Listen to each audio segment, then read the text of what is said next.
All right, let's talk about something I think we've all felt. You know that feeling when anxiety just seems to creep up on you? It's like small things suddenly feel incredibly heavy. Well, today we're going to unpack why that happens. And here's a hint. It's not a personal failing. It's actually a procedural thing in how our brains handle emotional weight. I mean, have you ever had one of those days, or maybe even one of those weeks, where your reactions just feel bigger, sharper? An everyday comment from a friend suddenly feels way too personal, or a tiny setback at work feels like a total catastrophe. It's a really common feeling, and believe it or not, there's a fascinating reason why it happens. So, if this sounds at all familiar, I want you to hear this first. It is not because something is fundamentally wrong with you. Not at all. It's simply that your emotional experiences, they just haven't been given the right conditions to be processed and, this is the key word, to soften. We're going to keep coming back to that idea. Okay, so to really get this, we've got to look at our brain's default setting during the day. Think of it like its standard operating system. Let's call it the alert state. And look, this alert state, it's incredibly useful. It's what keeps us safe, helps us navigate all kinds of challenges, and generally protects our emotional balance. It's constantly scanning, constantly assessing, just making sure we're okay. But, and this is a big but, it has one major limitation.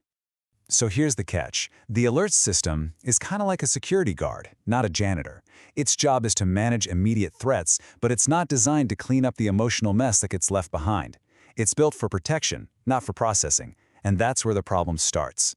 Let's just walk through how this works. So say you have a really stressful meeting at work. If you don't get a chance to reset afterwards, that experience leaves behind this kind of emotional residue. Then later that day, a friend makes a totally harmless joke, but you're seeing that joke through the filter of that stressful residue, so it lands badly. Your reaction feels huge, completely out of proportion to what's actually happening. See? That is emotional stacking in action. So if that alert state is part of the problem, then what's the solution? Well, it's not about trying to fight that state. It's about accessing a totally different one.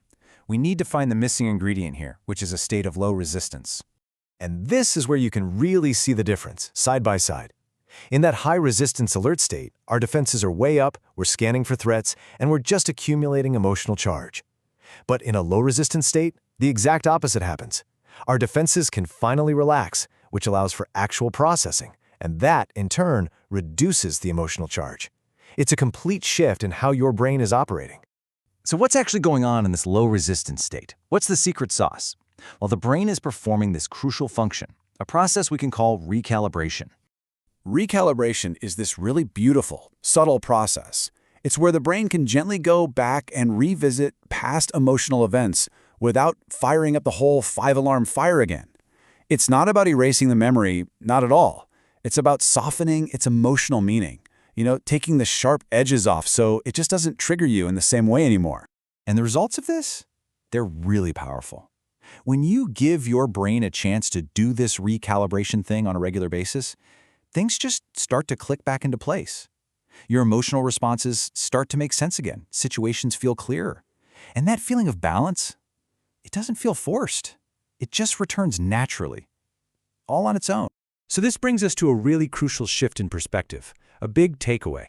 It's all about moving away from trying to control our feelings and moving toward creating the conditions for them to balance themselves. I absolutely love this quote because it just gets right to the heart of the whole thing. We so often think that emotional stability is something we have to wrestle into submission, something we have to control. But true, lasting stability, it comes from something much gentler, just giving our brain regular chances to reset. And here's the paradox, right? The more you try to actively suppress or control an emotion through just sheer willpower, the more tension you actually create.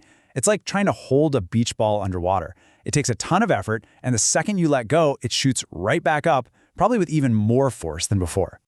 So when you look at it this way, you've got two approaches. There's effortful control, which honestly feels like fighting your own brain. It's a constant battle. Or you can just focus on creating the right conditions. This approach works with your brain's natural process, and it allows that balance to return all on its own. Ultimately, this isn't about one giant intense meditation session or a week-long silent retreat. It's about the small, consistent moments. Just giving your brain frequent, brief opportunities to slip into that low-resistance state. That's what stops that emotional pileup. Consistency really does beat intensity every single time. So I'll just leave you with this question to chew on. What if emotional balance isn't another thing to add to your to-do list, another peak you have to conquer?